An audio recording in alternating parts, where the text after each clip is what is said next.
So I was doing this earlier, and I want to do it more with you guys.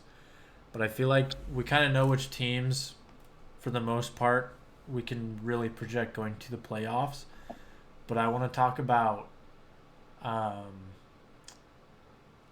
like the rest of their seasons and who has the easiest schedules and what schedules mean um, to teams as far as playoffs. And I'll pull it up here. I think as far as making it to the championship of their division and even the Super Bowl, I think the Chiefs have the AFC locked in pretty well. Um,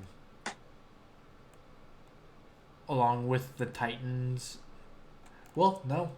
I guess it really. Yeah. This is why I want to talk about it.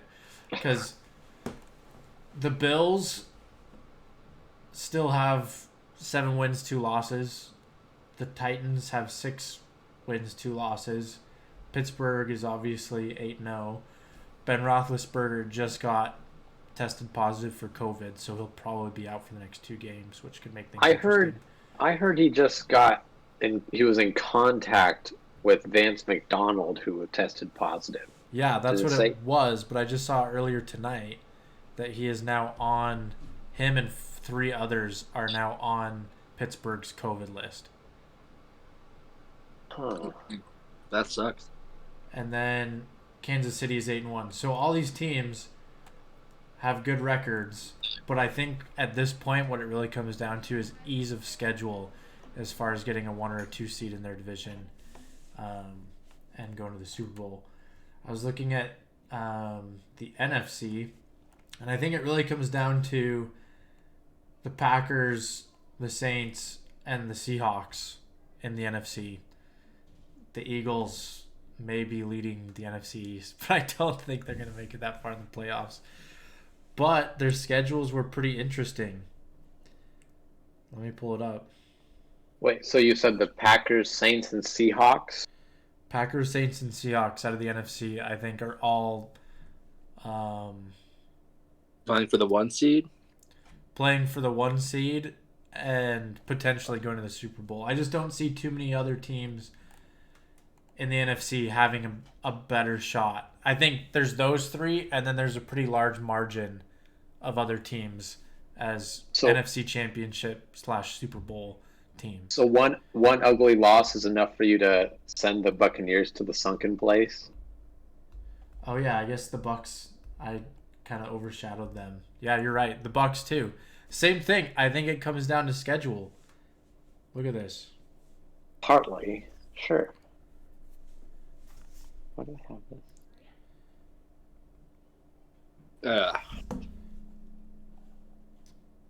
What is the? I don't have the schedules in front of me, so I guess which schedule should I look at first? Or Okay, so I'm pulling up the Seahawks schedule because they are just at the top of my division list. So they're 6-2. Week 10, they play the Rams. They should win that game. I don't know. I look at it. I put that as a W. Week 11, they have the Cardinals. That's a toss-up, but I still think they should win that. But then it's the Eagles, the Giants, the Jets, Washington football team, and then the Rams again, and then the 49ers. So I think there's 3 games remaining in their schedule that are a toss-up. I think they could win all 3, but I kind of feel like there might be 1 or 2 losses in those. But then they have 5 other games that are going to be pretty easy wins. So their remaining schedule isn't too bad. the thing about Seattle though is, it doesn't matter who they're playing; it's going to be close. It's a toss-up no matter what. I don't think they beat anybody by more than a touchdown. I know. I mean, the Patriots, who nearly just lost to the Jets, so close to losing, Yeah. took the Seattle Seahawks down to the wire and nearly won. One playoff from beating the Seahawks. Yeah, I agree. But that's the thing is obviously some teams were performing a lot better earlier in the season and they're performing worse now, vice versa. Because look at the Vikings. That was a really close game, and they weren't playing very good at the beginning of the season, but now they're kind of on a roll. A roll getting beat by the Bills. But I mean, No, I'm talking about the Vikings, not the Seahawks. Oh, the Vikings. The Vikings Okay. are on a roll. Yeah. Like a 3-game roll, but still. But okay, Still, let's look at the Saints schedule from now on. Next week, 49ers. Then the Falcons. Then the Broncos. Then the Falcons. Then the Eagles. So I think every one of those games will probably be a win. You think they're going to win out? No, because then their final 3 games, I think they're going to win through week 14. They're going to beat the Eagles, they're going to beat the Falcons, they're going to beat the Broncos. I guarantee the Falcons will win one of those games. I think they'll split with the Falcons. You guarantee the Falcons are going to beat the Saints right now. Falcons are playing way better football lately. That's true. They're healthier too. Plus, divisional matchups can always go either way. No matter really what team you are, honestly. I see the point you're making. I disagree, though. I think they'll win both those games. All right, we'll see. The Falcons we'll see if I'm right, better. like I was right about the Seahawks. Yeah, I mean, oh, come on. The Falcons are playing better, but I think the Saints are playing better, too. It was just recently. This is weird to me. I feel like we were hating on the Saints before. I was the one defending the Saints, saying, wait a second, wait for Michael Thomas to come back, wait for this and that. And I was hearing a lot of Drew Brees is washed up. He can't throw down the field. One big win. I'm hearing different things coming from you guys, at least Thomas. No, okay. I agree. I still believe Drew Brees is he's not the best quarterback in that division. I still think he's good. I do think they were suffering without Michael Thomas, but I can't deny that Alvin Kamara and their tight end, Jared Cook is doing good, and he's been a big help for Drew Brees in his short little pocket passes inside the pocket, quick handoff, goes down the field. Their defense has been doing great, but now they have Michael Thomas back. I just think they look now they're to the normal Saints level, but their last 3 games of the Chiefs, the Vikings, and the Panthers, I think all those games are a lot more difficult than the ones previous to it. Yeah. I mean, I do see the Saints going to the playoffs. They'll go to the playoffs, yeah. Well, yeah. But I think this is what I'm trying to decide based on schedules, which team is most likely to get first seed. Or second seed, at least. Okay. Well, what are the other 3 games that the Saints have to play? So the Saints have their next game is the 49ers. Then it's Falcons. Week 12 is Broncos. Week 13 is Falcons. Week 14 is Eagles. I think they win all of those games. I think they win the next 5 games.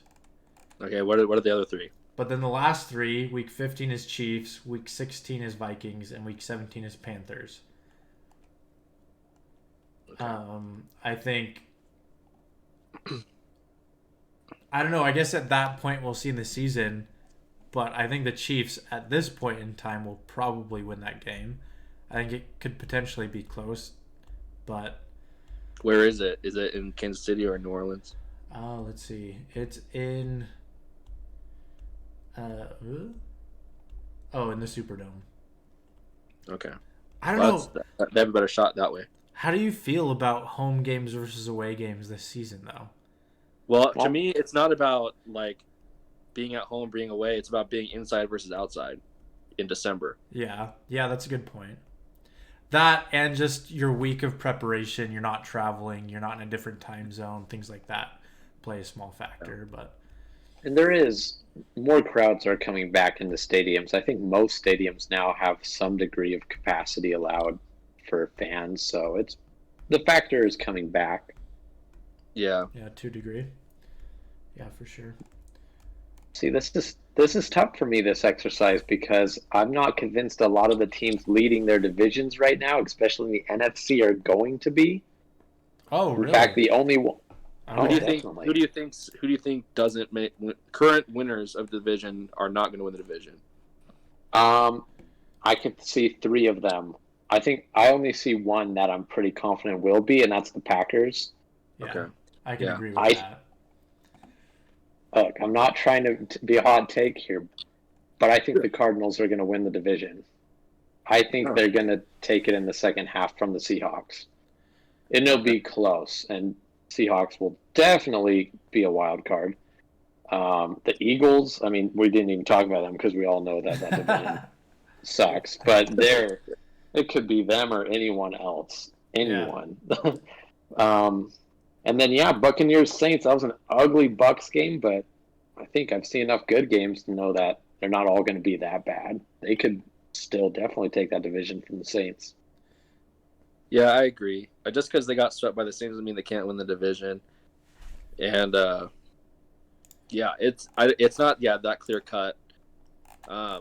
There no team in the NFC is perfect, or what I would call a juggernaut. No one's like, the '98 Vikings or anything like that. But I don't know. I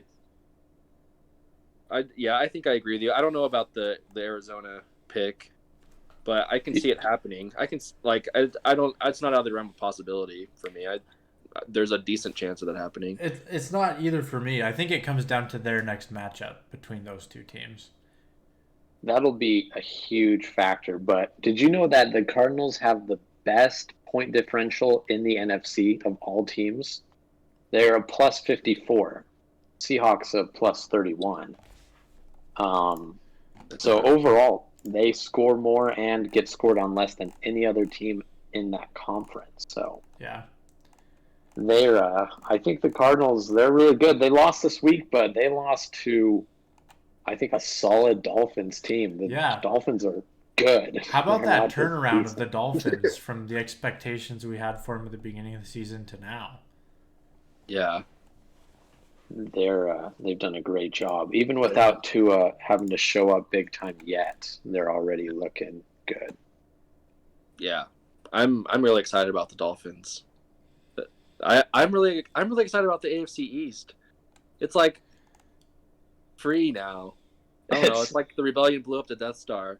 Mm-hmm. Yeah. Like it feels like it's anybody's division now. Like everyone can have fun now, except for the Jets. Hey, you gotta add that for now, but it looks like they could definitely get Trevor Lawrence. And is Adam Gase going to be the coach? Yeah. I don't know. I feel like the Jets getting Trevor Lawrence right there gives them an extra couple wins on the season. If they get rid of Adam Gase, yes. Yeah, I guess with that stipulation, yes. They've got to rebuild quite a bit. But yeah, I mean, going from 0 wins to 2 wins, I guess, is an improvement. It's actually infinitely better. Yeah. But man, that was close. I thought the Jets had the Patriots actually. Yeah. Cam looks bad. Cam looks really, really bad. Yeah. Yeah. It wasn't this week, but last week when they played the Bills. I didn't watch the whole game, but did you notice Cam didn't really throw the ball on that last drive? They did a lot of designed quarterback runs, and when he fumbled the football, they were doing that. They don't trust him to throw the ball in the fourth quarter to go win the game. No, they don't. They did yesterday. And it blew up in their face. No, they... I mean, sorry. No, I was thinking of a drive earlier where I saw Cam float some awful passes. Yeah. But no, you're right. At the end of the game, they were able to do it. You're right. And let's face it was a pretty underthrown pass, but somehow the connection was made. Oh, man. That's crazy. I did not expect the Patriots to have this drastic of a downturn. Yeah. Is it weird that I hate the Patriots, but this is almost like sad, man. Like to see them fall so far. I don't count them out. They do have a lot of people on the COVID list, and Cam is playing bad. Like, I don't know. I think they are just rebuilding. I don't like. I think Bill Belichick wanted to give Cam a chance, and it's not working out. And he's just buying his time. I still think Bill Belichick's a good coach, and I think the Patriots will be fine in the long run. I just think this season, COVID wasn't nice to them, and Tom Brady leaving didn't help them. Even though I don't think Tom Brady makes this team that much better this year, they might have a couple more wins, but I don't know. I don't think it's completely over. I just think this is just an oddly down year because, it's the first year without Brady since 2008. I think it's definitely. It looks like there's going to be a rebuild in the Patriots' future to some degree. There needs to be some change because you could give the Patriots any excuse in the book every previous season, no weapons, injuries, anything. They're still going to go at least 10-6 with Tom Brady. We're just so accustomed to that. So it's definitely showing that Tom Brady was a big part of the success. But yeah, I like that because now we get a new dynasty if that's the case, and it'll be just kind of refreshing. And like I said, AFC East is a party. I'd love to see a Dolphins dynasty or a Bills dynasty. It'd be fun as long as it doesn't last too long. Yeah, it feels like the Chiefs dynasty might be here to stay for a while. Yeah, that's what I'm thinking. Yeah, which is fun. I like it better than the Patriots dynasty. Yeah. But it will probably get old after a while. But Patrick Mahomes is a lot more fun to watch than Tom Brady, so that makes it easier to swallow, I suppose. It's already getting old here in the West. I'll tell you, I'm over it. I'm way over it. Yeah, I'm sure. Let me ask you guys a question. Do you think... So Tom Brady obviously left the Patriots. He's gone to the Bucs. He got his choice of teams. He chose the Bucs. He obviously saw something in them a lot of other people didn't. It's going fairly well. Do you think Bill Belichick, as a coach, he could probably do the same thing if he wanted? If he kind of threw in his towel for the Patriots and said, I'm shopping the market, quite a few teams would probably be willing to at least talk to him. A few teams would definitely be willing to hire him. Do you think he does that? Because what that does is it also gives him a fresh restart. He can go to a team that, the problem with the Patriots is they've traded a lot of high round picks, high draft picks the last couple of years.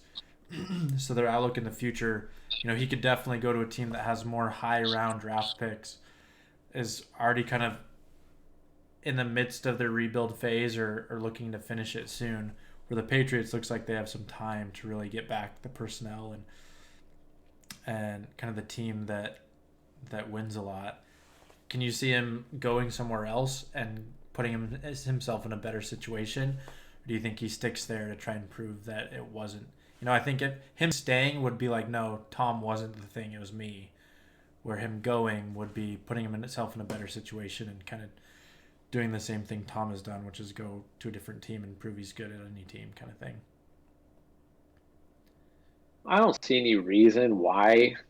It doesn't make sense in my mind for him to leave New England. It's a system. One thing they still have there, which I think is the one thing they haven't lost, is their culture. And if I were Bill Belichick, I wouldn't want to go to a new team with a different culture and a new owner who I haven't worked with for nearly 2 decades and front office and try and figure it out there. Why not just stake it out in New England. This team, Tom Brady's gone. You can make it all your own.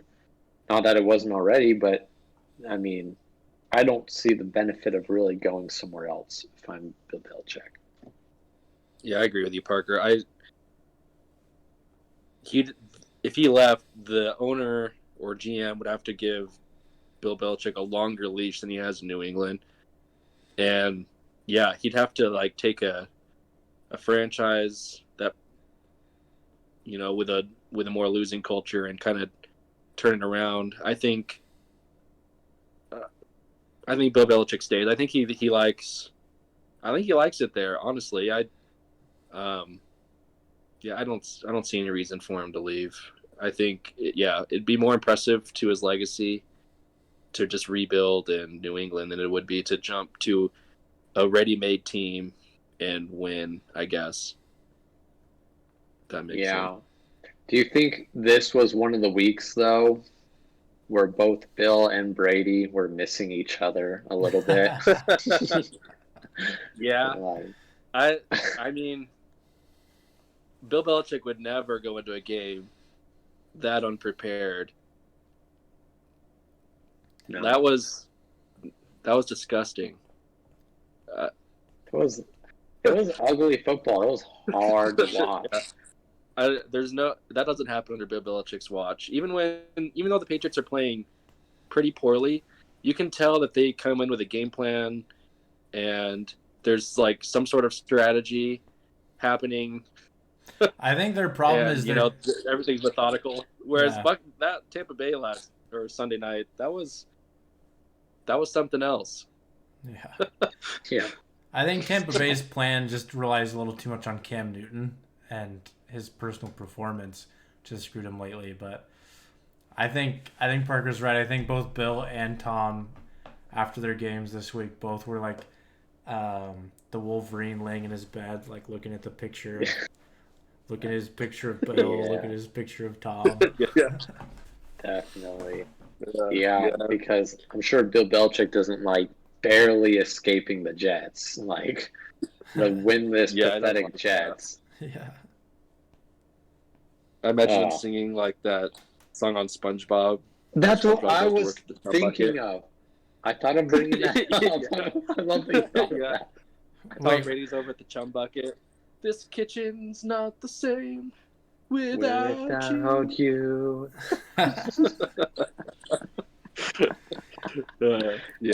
Here's one thing though. I think the stat where the Bucks had 5 runs the whole game, and one of those was just taking a knee at the end of the game, which is the least in a game in NFL history. And I think their lack of developing a running game is one thing you can really attribute to their loss and getting completely dominated. I don't know where I could find the clock possession percentage, but I'm sure it was insanely in favor of the Saints. But at the same time, they were trailing. A team doesn't run the ball very much when they're trailing by 10, 15, 20 points. So they just kind of got themselves... Still got to throw in some every once in a while. I know. Yeah, because they couldn't do anything through the air at all. Yeah. There's no excuse because they were down 14-0 in the first half. You're only down 2 scores. You can still run the ball when you're down 2 scores in the first half. Yeah. Like, how do you only run 4 in the whole game? It makes no sense. Bruce Arians, that's his fault in 2 ways. One, it's his fault because he refuses to commit to one running back in Tampa Bay. And he's the kind of coach where if your running back who you're playing heavily fumbles once, he's done for the game. That is how Bruce Arians is. He's out of there. It doesn't matter how good he's been doing. Ronald Jones fumbles, gone. That happened. Ronald Jones fumbled last week. And since then, Leonard Fournette's been the go-to. And I feel like when you do that, you don't give one running back. First of all, it doesn't give confidence, and they also don't get momentum. So that struggles. But I mean, Bruce Arians has also always been an air raid kind of coach. Anyway, he likes to throw the ball. Mm-hmm. But yeah, Jameis Winston. It's very apparent what Bruce Arians likes to do. Yeah, well, Jameis Winston fits Bruce Arians' system better than Tom does. Yeah, Because sure. Tom's a lot more like Brady than he is. I mean, I meant Breeze. It's a lot more like Breeze. It's a lot more like Breeze than Jameis or Sure. Big Ben. Because he coached Big Ben. He coached, it's like he's not like those guys. So he's not that type of guy. So it just, I don't know. It's Tampa Bay is a lot like the Miami Heat when LeBron was there. Like the talent was all there, but they lose to the Dallas Mavericks in the finals. So the talent doesn't always matter. It's the everything you got to play to your strengths, and if you don't play to your strengths, then it doesn't matter how talented you are because you're not using the talent. That's true. You know what? And You know what it might actually be, guys? Tampa Bay just wasn't prepared enough for good old Oh, that's where I thought Antonio you were going, but I Brown. wasn't sure. Dude. His little curse that he carries with him. Whether it's locker room problems, just preparedness, somehow he's gonna affect that team negatively. And Tampa Bay just was not ready to withstand the curse of Antonio Brown. If you were watching, and I know you're joking, but if you're watching that game, it was not AB's fault. Yeah. It was not Antonio's fault. No, And I mean, have you guys seen his press conferences and just seeing him on the field? He seems, and I know this is like super, like how I'm not saying I know he is, but I'm just saying he seems to really be changed a little bit. I heard him talk. He sounded really sincere about he's grateful to have a chance back in the league. He's been working on himself for a while. I actually think Antonio Brown's not going to be a problem, at least for a while. I mean, first of all, he would have to get back to like his old level of play to even like warrant being a diva again. You know what I mean? Yeah. Like, but throw logic out the window. Yeah. I know, but yeah, no, it wasn't AB's fault. And to flip it around, we need to wait one more game for Michael Thomas to prove that he's the difference maker because Michael Thomas didn't have to play in that game for them to beat them by 35. Well, no, because Drew Brees threw the ball all around. He was throwing touchdowns, I think, so many different receivers. But that's made possible in big part to Michael Thomas being a presence on the field. True, but it wasn't Michael Thomas that made Tom Brady only score 3 points. No, it's not. You're right. You're absolutely right. But it was Michael Thomas that helped them pile on points while Tom Brady couldn't do anything. But well, I gotta see another game where a team actually comes in with a plan that doesn't abandon the run after getting down one score. Yeah, it was bad. It was really bad. But like I said, I'm still calling. I actually think the Saints win the division, and I think last time we talked, I said I was higher on the Saints than the Buccaneers. But the Buccaneers don't just suck. We'll see them. I think they'll bounce back this week. The squeaky wheel gets the grease. They have a lot to work on, and they have the talent to want to win bad next week, which also is what I'm expecting from Seattle in their next game. I think Seattle, especially Russell Wilson's pissed about that loss. Oh, yeah. Yeah. I think Russell Wilson's the kind of guy, he'll never say he's worried about the MVP race at all. But how could you not care enough to say, all right, I really got to make up for my 3 interceptions and just a bad game. So he's definitely going to go out trying to fix that, and he's the team. So if he succeeds, they'll win. See, that's what makes me nervous about the Seahawks. He is the team. And that's been the same thing that's been worrisome about the Seahawks for years is more than most teams. It comes and goes as Russell Wilson does. Luckily, Russell's pretty consistent. I will say, though, this week, did you guys watch the game? The Seahawks? I didn't watch it. No, I didn't watch. I saw some highlights, some plays, but no. So here's the deal. Our biggest hole in our roster was definitely just the pass rush. Carlos Dunlap came in, and that offensive line and those linebackers and that defensive play looked completely different. We had 7 sacks. That is so much better than any other game. Like leaps and bounds out of any other game this season. Jamal Adams came back. He obviously had a presence. The Bills completely and 100% exposed our cornerbacks and our backfield. We lost the game because they just threw and threw and threw, and people were wide open and beating our cornerbacks off the line.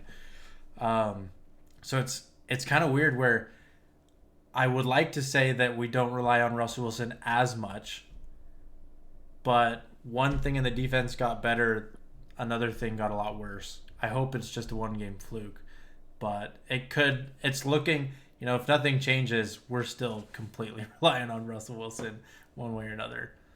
The other thing too is Russell Wilson had 4 turnovers, 2 interceptions, 2 fumbles lost. Yeah.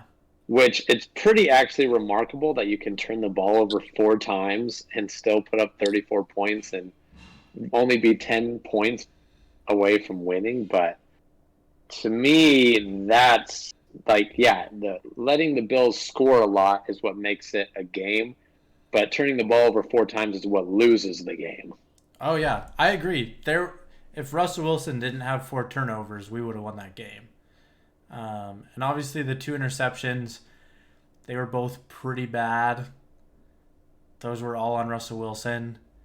And then, obviously he was sacked. He was hit very hard on a couple plays. One of them is when he fumbled.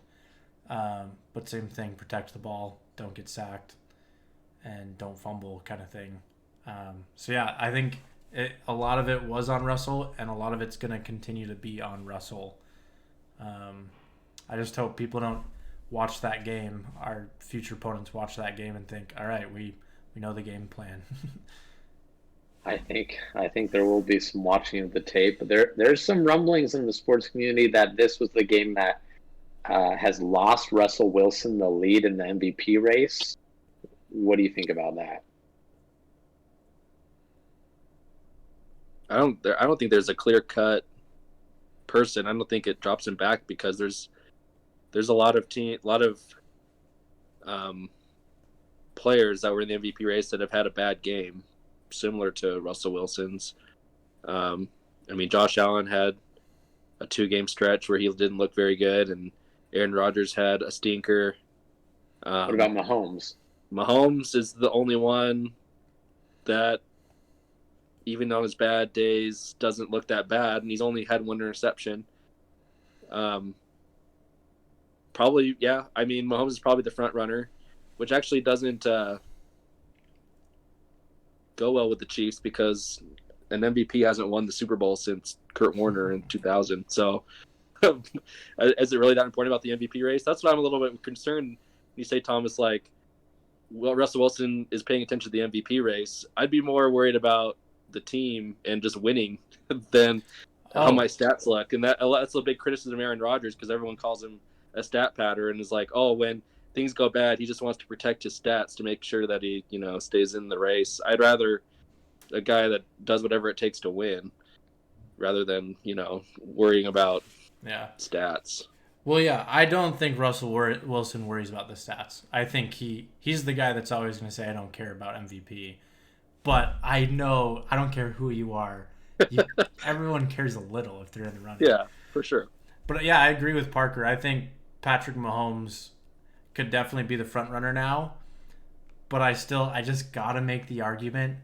He also has the best circumstance to get good stats. He has a really good defense, an absolutely amazing offensive line, the best tight end in the league, one of the best receivers in the league, a good running core. It's hard, you know. And above all, he has Andy Reid. Yeah, I mean, he's set up to win MVPs and Super Bowls. And I'm not trying to take anything away from him. It's just a different race for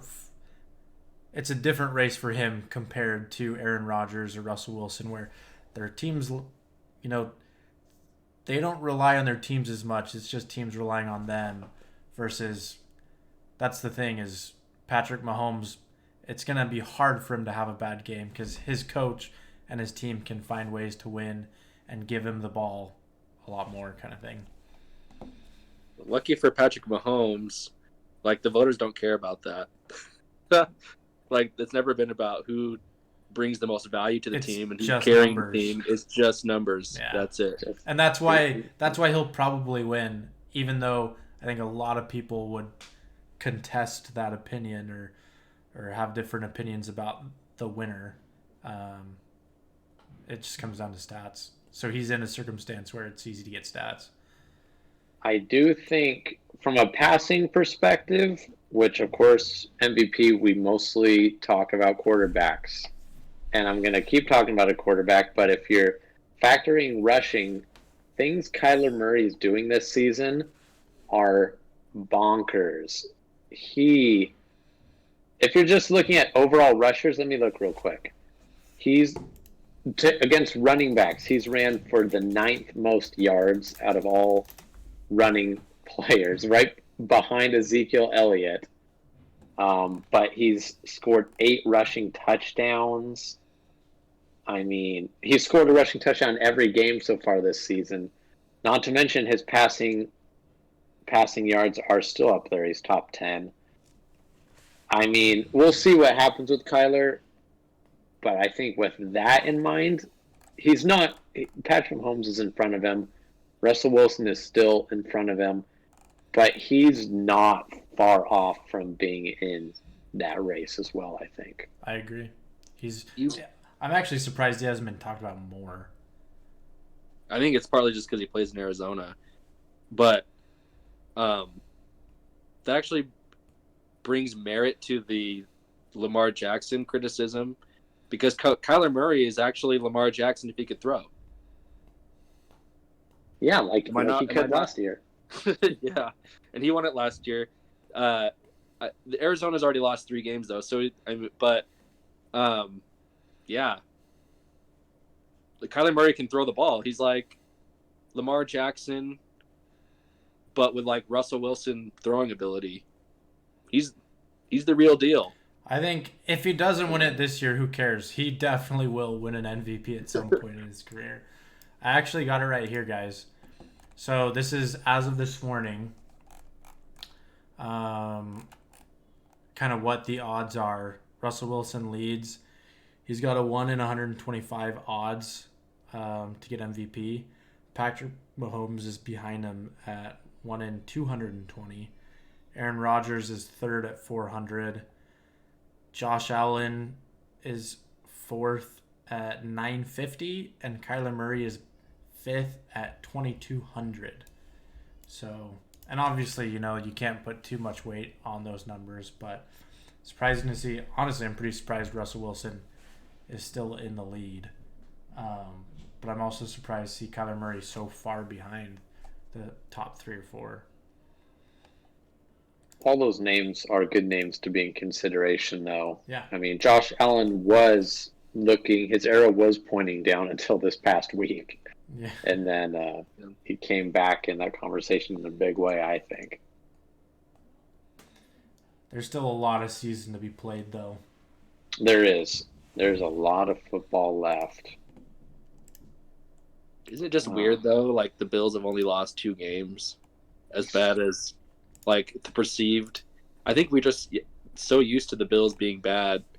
Like, when they play bad, we're like, just the same old Bills. But they've been winning.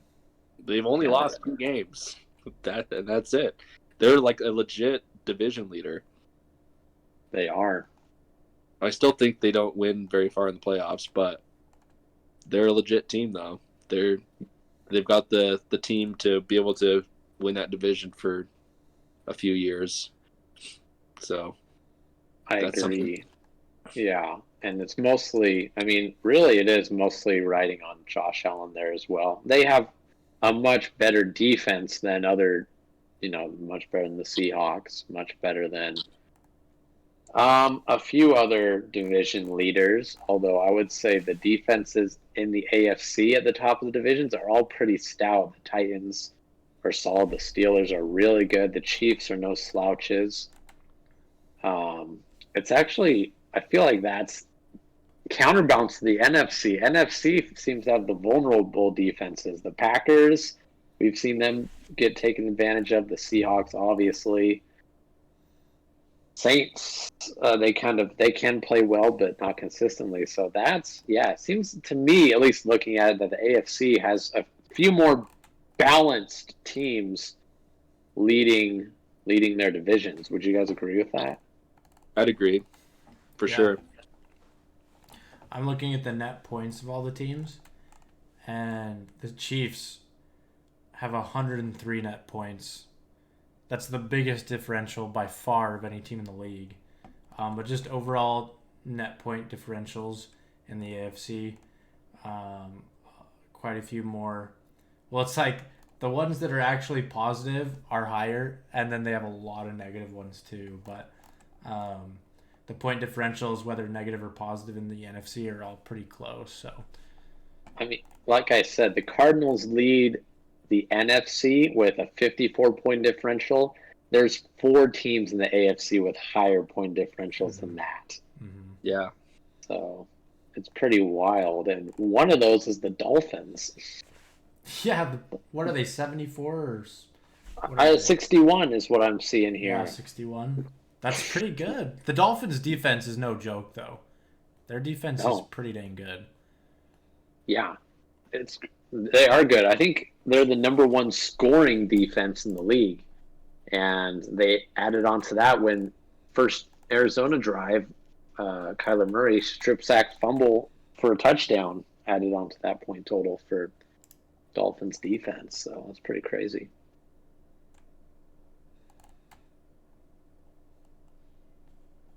You guys were like both not moving like at all for a second there and not saying anything, and I thought I lost internet for a moment.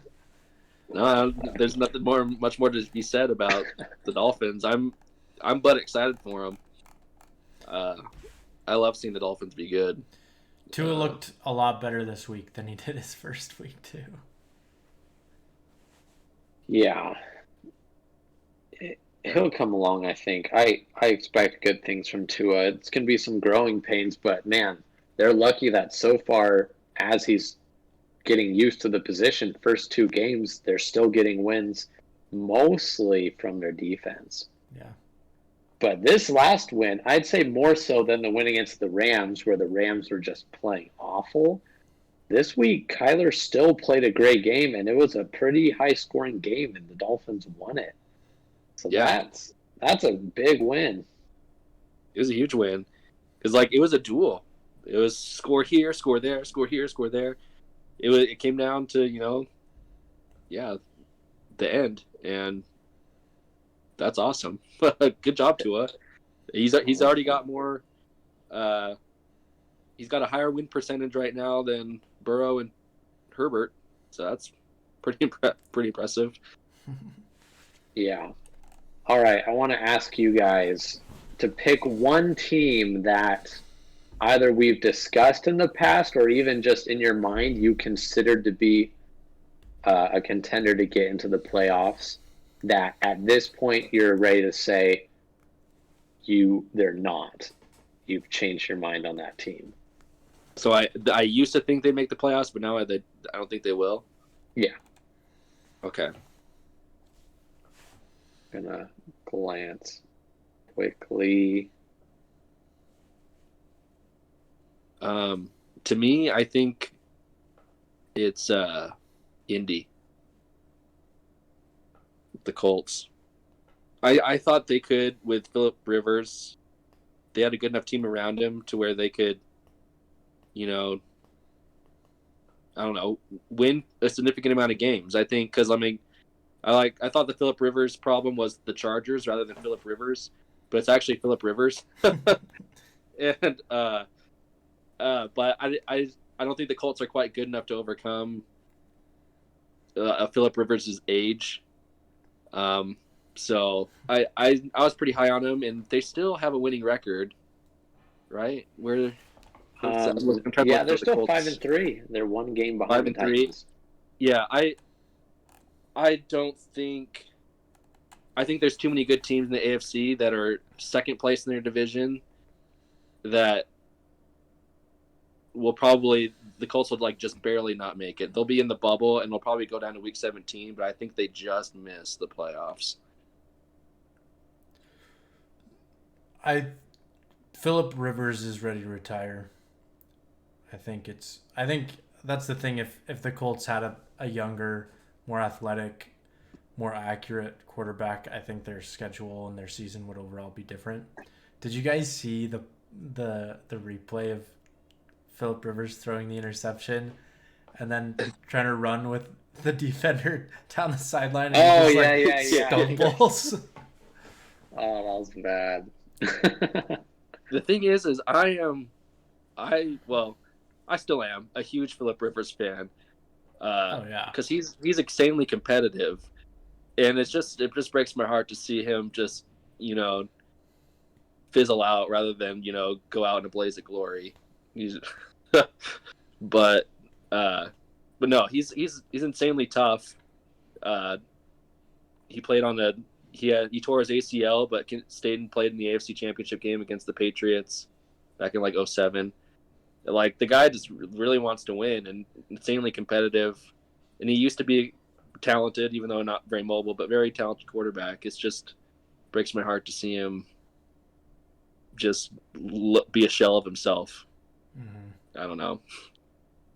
At least Peyton Manning had a team around him that could carry him there. Wow, Peyton Manning looks terrible, but I don't know. At least he was able to go out in a blaze of glory. I don't think the Colts are that team for Phillip Rivers.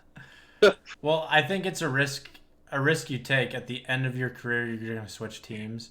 I think, the Chargers, especially for the last few years, the team's really been tailored around him, and they know exactly what he is and isn't capable of. But just to go to a new team, a completely different program, I think that's kind of a risk you take as an older, declining quarterback, and it's just not working in his favor for now. Kind of seems to be the new norm for kind of established quarterbacks, though, isn't it?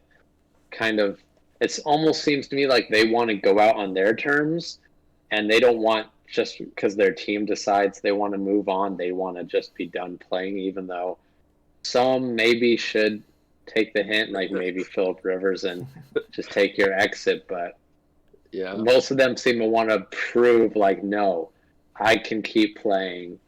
Some can, some can't to some degree. Yeah. The team I'm going to say, and this is weird because they of themselves have done nothing this past week, and you'll know why, obviously, to warrant this, but I'm going to say the Browns, which were on bye this past week. And the only reason I think the Browns don't make the playoffs now, I think they're going to continue to play good enough to be a team worthy of entering the playoffs, but I think the ascension of the Dolphins is going to take their spot in the wild card, because there's 3 wild card teams this year, right? Right now, if I'm looking at it, I mean, and this is assuming the division leaders hold up, which, again, just like we talked about in the NFC, I'm not saying that will happen here, although to me, the AFC leads feel a little bit more solid. It's kind of like Thomas said, we have big point differentials in the AFC, but also big negative point totals. It's more of a variance, whereas the NFC is more competitive, I feel like. Mm-hmm. But I'm looking at the Raiders, the Ravens, the Dolphins, and then, of course, you talk about Indy. Indy's also going to be on the bubble, and then right now Browns are on that bubble. But I think, based on not just the wins from the Dolphins, but the quality of wins, I think the Browns are going to be the odd man out and going to just barely miss the playoffs, especially with, the division games they have to play, which division games are never easy. But in the AFC, there's no, even on paper, easy games. You could pick on the Bengals because they do have a bad record, but we've seen the Bengals this season look way improved, and they're not giving away easy wins, really. So I think the Browns could miss out. Yeah, that's true. And if that's the case, do you think Baker Mayfield's a Brown next season if they miss the playoffs? Yeah, I do, because, look, they're not going to be – if they barely miss the playoffs, they're not going to be in the draft position, I think, where they can pick a star-studded replacement for Baker Mayfield. So they're not going to be able to justify moving off of him unless some unpredicted stellar free agent hits the market, which I don't think anyone. Darnold? Yeah, it feels to me, I feel like the Browns will give Baker another chance. I think they will. I think we all think that Baker's not it long term. But I think the Browns will give him another chance. If for nothing else, then, and I do have to give Baker Mayfield credit, since he's been there, the Browns have looked vastly better than they did before he got there. Now, whether that's to Baker's credit or not, it's just a fact. Like, before he got there, they were the Jets now. They were completely helpless. So, I don't know. I like the Browns being decent too. It's way more fun. I got kind of tired of making fun of the Browns so much. But I also think, to Parker's point, I think Browns fans for sure are kind of in denial. They think Baker's their guy. Cleveland loves Baker Mayfield.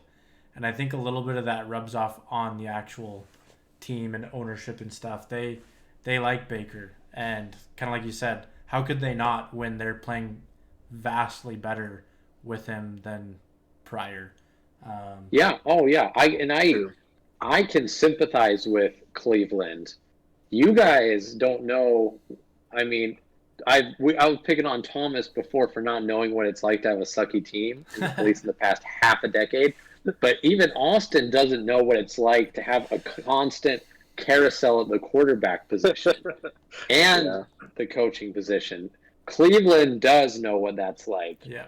And Baker has given them the longest, most warranted consistency at the quarterback position they've had, even if he's not necessarily, playing stellar week in, week out. He has shining spots. And to me right now, in Denver, I want someone who I can rally behind. Yeah. Who win, lose, or draw, I feel like he's my guy. And I feel like if nothing else, Cleveland for the time being has that. If Baker Mayfield was a Bronco, would you feel that way? I mean, I would probably, if Baker Mayfield's a Bronco and the Broncos were 5-3 right now, and this is coming off of where we've been, I think I would be defending Baker right now. I know, looking at it, that I shouldn't be, but I can tell you guys that I would be. I know that I would be. What's crazy to me is that Baker Mayfield holds the rookie touchdown record. Isn't that crazy? That is crazy. He's scored more touchdowns than any other rookie to ever be a rookie. So I mean, if I was a Browns fan, just that stat alone, just being like, wow, he came in to a number one overall pick team and threw the most touchdown passes than any other quarterback in the history of the NFL of their first, true rookie season. Obviously, there have been players that sat on the bench their first year and then came in and scored more. But true rookie year, scored more touchdowns than any other. That's crazy to me. That's crazy. I would have thought Dak was. I know Dak had lots of rookie records, but I think probably Ezekiel Elliott had too many touchdowns that season for him to. Yeah. Well, Dak only threw 4 interceptions, which was pretty remarkable for a rookie. But yeah, he only threw 23 touchdowns. I actually just looked it up today, and Baker Mayfield threw 27. Oh, you shouldn't have even said that you looked it up today. We could just, to our viewers out there, Austin is our walking NFL encyclopedia, record keeper. Oh, you know we've never displayed on this podcast? Thomas, do you know this?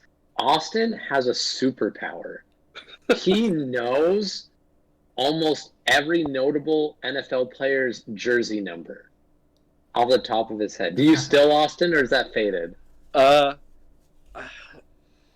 wouldn't want to test it right now on the air, but yeah, I mean, you could test me right now because I haven't. I don't know. There's a lot of new players that I probably don't know, but I bet I could probably, if you asked me a ton, I'd probably get a lot of them. I think we can tease it this time and test it another time, but I'll tell you, having tried it myself, I was shocked. Like, I was throwing out as many players as I could think of, and I wasn't trying to, like, throw out no-name nobodies, but maybe it's just me because I suck with jersey numbers. I can never remember anyone's number. Yeah, like I looked it up, but I did have an idea. I already knew that Baker had the record. I just had to look up exactly how many touchdowns he threw, and and I knew Dak's stats just because I'm a fanboy. But the one that was the most impressive when we did that, whenever that was, I think it was when we were living in Cleveland, was when you said Lamar Miller and I got his number right. I was like, that's crazy. I was really impressed with myself on that one. Here's one thing about Baker's. I don't know his number now, though. Here's one thing about Baker's touchdown stats and stuff, though, is I think the positive kind of masks the negative. He has a lot of picks. He's thrown a lot of interceptions. He's the next Jameis Winston. But you can't take credit away from the fact that he has produced a lot of points, too. All right, Thomas. Oh, goodness. Yeah, go for good. Well, I was just going to say, he actually is throwing a normal amount of interceptions. I mean, the number of interceptions gone down lately with the passing rules the past couple of years, but he actually, I don't think he's thrown over 20 interceptions in a season yet, which is pretty impressive. He only threw, I want to say it was 11 when I looked it up, interceptions when his rookie year, which was pretty good. He does turn the ball over a lot, though, for the modern NFL. I think that's one thing, too, is you can't give young quarterbacks that hard of a time. Typically a player in like Baker's position is only going to get better, so you can't base their career or their future off their first couple seasons. Wait, real quick, though. Talking about Baker, last thing, and then we can move on. But I was trying to look up how many passing yards he has this season. Hint, he's not on the first page of the NFL's list. Some names that are on the first page include Daniel Jones, Ryan Fitzpatrick, Nick Foles is on the first page. And we know he hasn't been playing a full season. Not even close to a full season. But here's the thing. Baker Mayfield on the next page, 1,514 passing yards, which doesn't sound great. But guess who's right below him? Lamar Jackson. Guess who? Below Lamar, we got Cam, and below Lamar, our own Drew Lock. So, I guess you would be excited for Baker Mayfield on the Broncos. He's an improvement, man. I mean, 15 touchdowns, 7. Well, actually, Drew Lock has missed time too. So, yeah, I guess that's not looking good for Baker. Anyway, I just wanted to point that stat out. But Thomas, we all had picked teams that are exiting playoff contention. But first, I do want to point out that Baker is way better at dancing than Drew Lock, so that would also be a net positive for the Broncos. It depends on what you're going for. He is way better. Baker is good at dancing. If you're going for, like, obnoxiously white, like, just forget about it, which I can actually appreciate that because I can sympathize, then I don't know, man. Dude, you want me to give you my best Drew Lock impression? Yes, please. Yeah. Go. I feel like I need some rap song, but he just sits. He's sitting down. That's his first problem. He's always sitting down on the bench, and he's just like. That's actually pretty good. That's pretty good, right? Pretty good. Dude, Baker, Yeah. like Baker's pretty fly for a white guy. Okay, so my team is the Bears. I think a lot of people, we all saw them going to the playoffs. I don't think anyone thought they were going to make it very far in the playoffs. Early on in the season when they were like 5-2. They are now on a 3-game losing streak, and Nick Foles is definitely just a good backup quarterback. They're struggling to establish a running game, even though that's kind of like what they really need. I think they're slowly falling out, and I think the big thing is, it's interesting with the 3 wild cards from each conference. I think this might be the first year where 2 wild cards come from the same division. It's happened before. It has, but it's rare. It's very rare. And I think obviously having the third helps, but I think the Cardinals and the Rams are definitely higher up on the list to get a wild card than the Bears at this point. Rams are not getting a wild card by any stretch of the imagination. Okay, I know you don't like. Okay. Hear me out. I get it, dude. Do we I'm really gonna need to retouch this every podcast? really quick. We're not going to dwell on here. The Rams, 5-3. Do you want to know who their wins are? I'll give you a hint.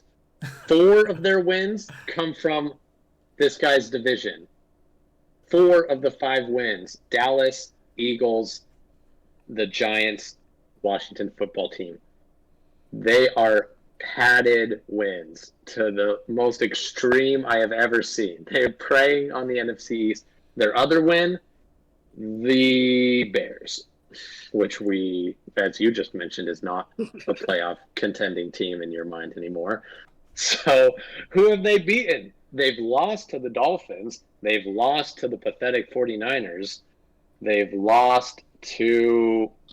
No, that's it, because they had their bye. They're not good. But anyway. They're again, not you're good, right. but they're better than the entire NFC East. I think they're going to have a better record than the Falcons, the Panthers, the Bears, the Vikings, and the Lions. So they're going to be in the wild card. Look, Parker, I am so confident in this. If they do not get a wild card, I will take you to Red Robin and buy you a bottomless root beer float. Mark my words. I'm getting root beer float. Woo! I think they will get a wild card. I think they will squeeze in down. past Okay. And all I'm of those so other confident teams. if they do go to the playoffs, I'll get you a bottomless root beer float. Wow, It's a root beer float bet. That's how confident I am that this team is such a pretender. It's not even funny. Who's going to get it above them? Yeah. That's the thing. This is a thing where the Rams are so bad that it's not going to take a great team to pass them up. The Bears could be pretenders. No. And they suck. maybe get to 8 wins, and they'll be above the Rams. No. You don't think the Rams win 8 games? You don't think they're going to win 3 more games this season? I think that is their ceiling, is winning 3 more games. Especially since they have a lot more divisional matchups coming up. Again, they've been preying on awful teams. When they come up against the Cardinals and the Seahawks this week, and they have to play them, they're going to get trashed in the NFC West. I'm talking, they're going to get destroyed. Yeah, I don't think it'll be a competitive division game. like records go out the window in the division. You think they're going to lose to the 49ers again? They beat the 49ers. I could see the 49ers beating that. Oh, wait, no. Sorry. Yeah, they lost the 49ers. I could see the 49ers stealing a win from them next time. Like I said earlier, you never know what's going to happen with divisional matchups, but stats-wise, my perception-wise, I don't think they deserve to beat the Cardinals or Seahawks a single time. Okay. Well, if they beat them, then they deserve it, right? Well, we'll see. I don't think they will. I mean, if being realistic, they'll probably get at least one win out of there's Seahawks and Cardinals series. Is that a word? Is series the plural of a series? I think so. Austin, you teach English. What's the plural for series? I don't think there is. I think series is just Multiple series? Yeah. Okay. Yeah. Okay. Just checking. All right. Brief intermission for. I'm pretty confident series is not. Here's the thing, though, Parker. What about like Siri? Okay, I'm really curious to know, Parker, if they're gonna squeeze one win out of those 4 games, who are they gonna beat? Between the Cardinals and Seahawks, here's the thing.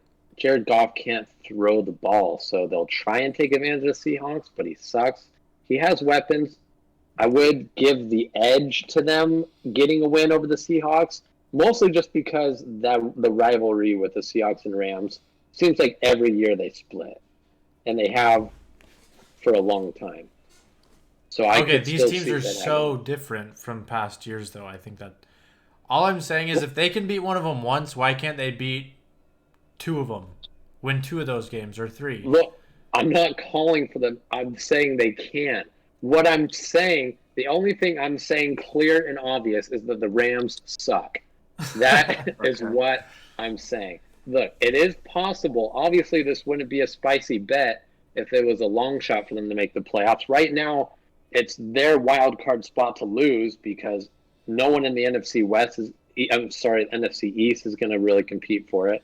It's going to have to either be the Bears or another team in the NFC South is going to have a really good second half of the season, either the Falcons or the Panthers, which I think either of those teams are capable. The Panthers just took the Chiefs down to the wire, and we've seen the Panthers play good, and the Falcons are improving, so I think both of those teams have a chance to take it from the Rams, and I see that happening.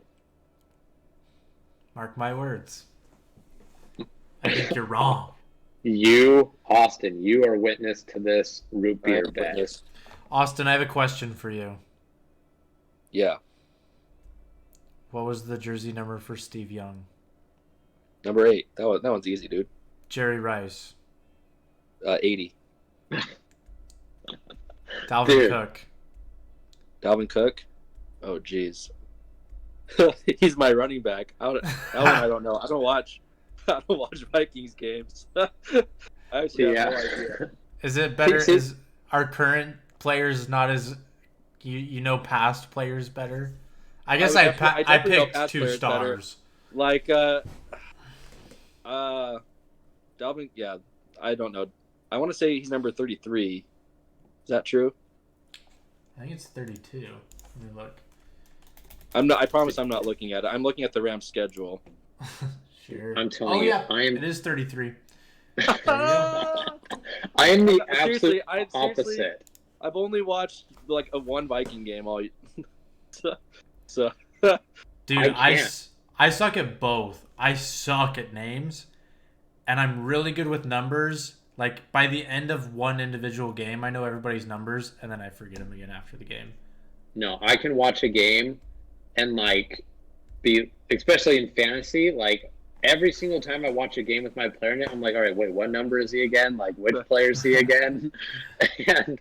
and I'll forget the next time I watch because those don't stick in my brain. All right, sorry. I think you did have a point you were trying to make before I asked you random questions. Austin did? Yeah. Was I going to make a point? Yeah. Oh, I'm glad you brought up Dalvin Cook because do you think the Vikings are better than the Rams, Parker? Could the Vikings take that spot? Do you think they can make a run? The Vikings are the team in the league that lives and dies by their running back. And they might be the only team I can point to that is that way. Really. Like, I mean, the next bet closest is the Titans, but they have Ryan Tannehill to fall back on.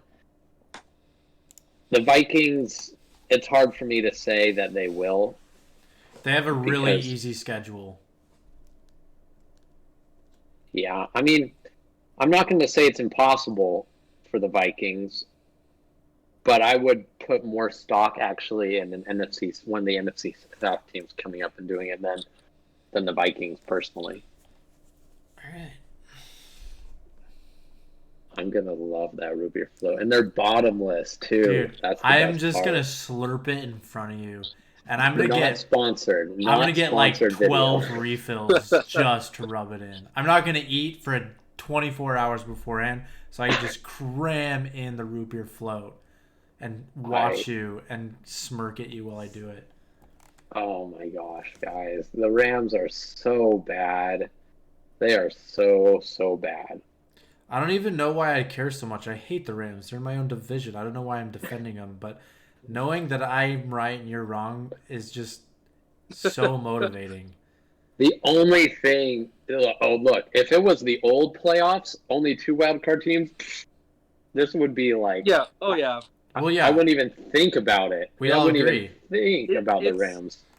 Yeah, it'd be Cardinals, Dolphins. It'd be Cardinals and Bucks. Or yeah, sorry, Cardinals, Bucks, or New Orleans, whoever wins that. Yeah. So that's the only thing that gives them a chance at all. But still, that's true. We're halfway through the season. They went 5-3. I could easily see the reverse happening going forward, or worse. I could see them going 3-5, and that leaves them at 8 wins, which I say is their ceiling. But I could see them doing worse than that. All right. I don't think they're good. I don't think that idea is that far fetched. So yeah, it's a good bet. I'm glad I'm witnessing this. I'm glad you guys feel so strongly. I don't hate the Rams or Jared Goff as much as you do, but they aren't as good as advertised. So yeah, I'm looking at the schedule. It is tough. I think that besides the Jets and maybe the Patriots, no win is guaranteed, but I don't think they lose outright every division game. I don't know. I just think I agree they're not as good as advertised, but they still do have a very good coach, and they have Aaron Donald that can give Kyler Murray and Russell Wilson a hard time.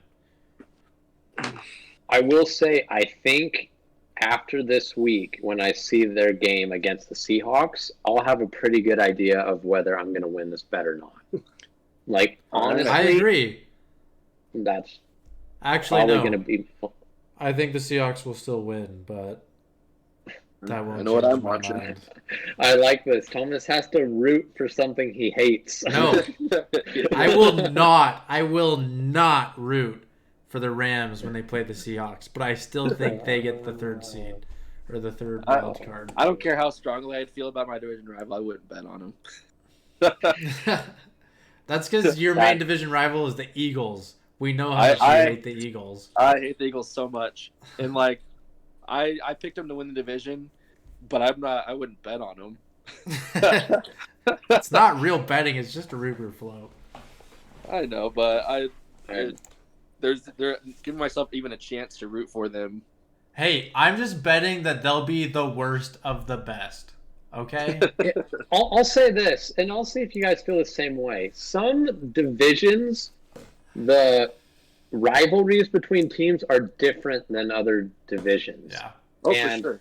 It's definitely true that the NFC East is if you hate your division rivals in the NFC East, you hate the Giants and the Eagles. Whereas in the West, it's really, honestly, it's not just Thomas. I mean, I know Thomas roots for the Seahawks and he roots against these other teams, but it's not the same. And I think it's true that way for lots of fans of teams in that division and other divisions as well. I think it just depends on players and things said, because I consider the 49ers hardcore rivals to the Seahawks. I think they're our biggest divisional rivals as far as hatred and animosity towards each other. But even just like when I forgot his name. See, I'm so bad with names. Why can't I think of Richard Sherman when he went to the 49ers? That definitely threw some kindling in the fire of rivalry, but that's already died down. You know what I mean? It's just like it's what happens in between the teams and stuff. But it is true. The Cowboys and the Eagles will always absolutely hate each other. It ebbs and flows with how good the teams are. Right now, the Eagles have been the biggest thorn in Cowboys' side, and vice versa. But yeah, other times, it's Washington. Other times, it's the Giants. But for the past probably 20 years, the Eagles, I can't stand them. See, that's a real rivalry. Like, you just dislike them. Another division that's when you think of fierce rivalries, the AFC North with the Steelers, the Ravens, the Browns, Bengals. Like, you think about like all those teams hate each other. What do you guys think is the biggest rivalry in football? In history or today? Let's start with history. That's a tough one because there's also different kinds of rivalries. There's rivalries of teams, and then there's rivalries of fan bases. Yeah, as well. That's true. That's like for fan base and team, Eagles Cowboys is right now, is up there as almost any of them. Ravens Steelers is a serious one, but then you have others that are like more team or even player based, like going back a few years, the Broncos and the Patriots was a big rivalry. Tom Brady, Peyton Manning, back and forth. Yeah. I don't know. What do you think, Austin? Austin's our NFL historian. He should know this. Yeah. I think most like NFL junkies that would say it'd be Packers Bears historically. But since I'm a Cowboys fan, I tend to disagree. But because I think, pretty much any division rival against the Cowboys is one of the more heated ones. Raiders Chiefs actually goes back quite a ways. Dolphins Jets are old, but I mean those are like the old rivalries, and they've kind of as I was saying, between teams they change. Like the Browns hate the Steelers. The Steelers don't really hate the Browns back because they don't have. They're not a threat to be jealous of. Yeah. So there's that kind of rivalry. See, that's the thing. Rivalries get diluted, especially when one team dominates a division over a long period of time. Because, Packers Bears is a historic rivalry, but going back over this, 2010 to 2020, Packers have won what? Yeah. 8 or 9 of the division titles, so it gets kind of forgotten. Yeah, I would still say the Packers Bears is good is a fan base one. I think the history ones resonate more with the fans than they do the current players. If you were to go to Wisconsin into Illinois, I think the Packers Bears rivalry is still alive and well. As heated as it ever is, it's just not as much in the national spotlight as it used to be. No, that's not true. Let me interrupt you, but it just reminded me. This is a pretty recent commercial, right? Where Peyton Manning, becomes a bear, and it's the one where he dips his head in a bucket of water, and then he pulls it out, and he's got a mustache, and he's like, "Packers suck." Do you guys remember that one? Was that last season? It was like 1 or 2 seasons ago. I think that's one of I the don't remember that best season. NFL commercials I've ever seen. I don't think I watched any of the commercials. Oh, you got to look that Last up, year. Austin. That is a Okay, I'll look it hilarious up. commercial. Okay. But I think that one's still Oh. pretty present. Yeah, it is. It is. It is. He did that because it's still very much in the fan base rivalry. Mm-hmm. Whereas I don't think Aaron Rodgers gives two cruds about the Bears, but yeah, between fan bases, I would say probably Packers Bears is very much still heated. Cowboys and Eagles, the historic ones.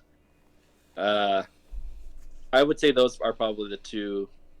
Well, Cowboys, Washington, but and then again, Cowboys have been dominating Washington for a long time. Washington just won for the first time in forever against the Cowboys this year. Yeah.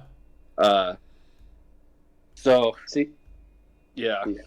The great thing about the NFC East is not only are they long-standing rivalries, but the NFC East tends to have a new division leader every year. Mm-hmm. So there's usually a new team for every team to hate. Yeah, that's true. The NFC East hasn't repeated since 2005-06, I think. That was the last time we had a repeat division winner. So it's been a long time. That makes for a fun division. It is a really fun division. And I want to take a second to defend the NFC East. Okay? So everyone calls the NFC least right now, and it's true. They're bad this year. But here's some stats for you. The NFC East in the past 10 years has been to more Super Bowls than the AFC South. And what was the other one? There was another AFC. No. Yeah, they've been to more Super Bowls than the AFC South. They've won two NFC East teams has won a Super Bowl more recently than Aaron Rodgers has, than the Packers. So it's not like everyone talks about the NFC East sucks every year. That's just not true, man. The NFC East is still a very relevant division. And it's one of the most historic divisions. And just because they suck this year doesn't mean they're always the least. No. I wish I could remember the other division that hasn't sent a team to the Super Bowl as recently as, or in the past 10 years as NFC East. Not even. Does it hurt you that the most recent team to go there and win was the Eagles, though? It does hurt me. It does hurt me a lot. Yeah. Not even just the Super Bowl, though. The NFC East has sent a lot of teams just to the playoffs a lot in recent years. Well, I mean, the NFC East has to send somebody to the playoffs every year. Yeah, but Cowboys and Eagles have been there. Yeah. Quite a bit. It's not like... I mean, the Giants were competitive, too, before Yeah. a certain photo was taken on a certain boat with a certain receiver. That's true. And everything changed. NFC East, as bad as it is, it's the most important division to the NFL. I agree. Yeah, absolutely. I Take feel out like the NFC East, it's not the same league. No, it's not. I feel like the NFC East preserves a lot of the, I don't know how to say this, like traditional, like we were saying, rivalry feeling, competitive feeling, and no matter what, it's always a close race at the end of the season in the NFC East. Like that's how it always is. Last season it was Cowboys or Eagles. Who's gonna not lose enough to get to the playoffs? And yeah, I think you're absolutely right with that take, actually, Austin. I like it. Yeah, and they're the only division that has a Lombardi trophy for every team. So, only division of football. So, suck it. Yeah. you define your division, Austin. You go. Do they have the most Lombardi trophies of any division? They do. I did the math. Not very recently, but I think it was sometime this year. I think I did the math, and they do. They have more Lombardis than any division. The Patriots are carrying the AFC East, and they make them come close. But, and same with the Steelers. But yeah, they definitely have the most. If The you can't go AFC back to like pre-Super Bowl time, of course they don't. The Packers have a ton, but just talking about since Super Bowl era. since the Super Bowl era, yeah. By the time the Kansas City Chiefs dynasty is over and done with, there's going to probably be, I hate to say this, a lot of Lombardis in the AFC West. We'll see. Hopefully not.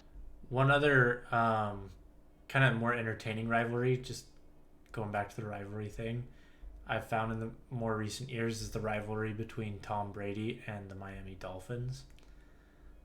Yeah. Just because, or I guess you could say the Yep. Patriots, but I look at it more as Tom Brady and the Dolphins because it's the best team in the division, the worst team in the division, but somehow the worst team in the division always somehow pulls a win against the best team in the division. Absolutely. No matter how bad the Dolphins ever were, or the Patriots were, you knew the Dolphins would never go 0-16 because they're always going to get at least one win against the Patriots. Exactly. That's true. I think they did go 1-15. No, that's not true. They were one win against the Ravens. No. Yeah, never mind. I thought I was being clever, but I wasn't. So I'm misremembering something. But yeah, no, that's a good rivalry. Jets Dolphins is a historic rivalry too. But yeah, I don't think like Miami's not that intense of a sports city to get really up in your grill about hating the Jets, especially since the Jets are so bad, and the Dolphins haven't had much to brag about in a long time either. But yeah. You gotta love football. You gotta love the NFC least, no matter how bad they are. You gotta love them. I think it's funny, and you know what? I think it's entirely possible that everyone's been freaking out about the winner of the NFC is going to be like 6-10, or have like no more than 5 wins. I think the Eagles can still go like 8-7-1, or 7-8-1, and that's not the worst. That'd be better than the Seahawks because they were 7-9, made the playoffs, and that'd be the same as the Panthers, who were 7-8-1, made the playoffs. So it's not the worst team to ever make the playoffs. So I don't know what people are freaking out about. Carson Wentz looks better, and their team is getting a lot healthier. So I think there is legitimacy to that for sure. Yeah, time will tell. So you calling it? You'd already called the Eagles to win the division, hadn't you? So the bet I had with Josh, I had Eagles winning the division. So even before the season, and then our first podcast, I said the Eagles would win the division, and right now they're in the driver's seat. And when I made the bet, because Josh put the Cowboys in the playoffs, and even I knew at that point that they weren't. I thought their ceiling was probably 8-8, and they'd miss. So I'm actually really proud of myself for like being disciplined enough to like know my team and know my division well enough to. I'm right now beating Josh in that. If the season were to end today, I'd win by quite a bit actually on that playoff bet. Well, I'm sure even you choosing to put the Eagles over your Cowboys didn't envision it going like this. No, I thought both the Eagles and the Cowboys would be better, but yeah, it's a shame. I blame injuries. It's hard not to. Yeah, when your quarterback Especially goes this year. down. Yeah. All right. Well, I think our time for today has come to a quick and short end. Everyone listening, obviously, thank you very much for listening and participating in our podcasts. If you haven't already, like, subscribe, hit the notification bell. We're on YouTube and Instagram and Twitter, but mostly YouTube. Check us out. Thanks for your support. Have a good night. Later.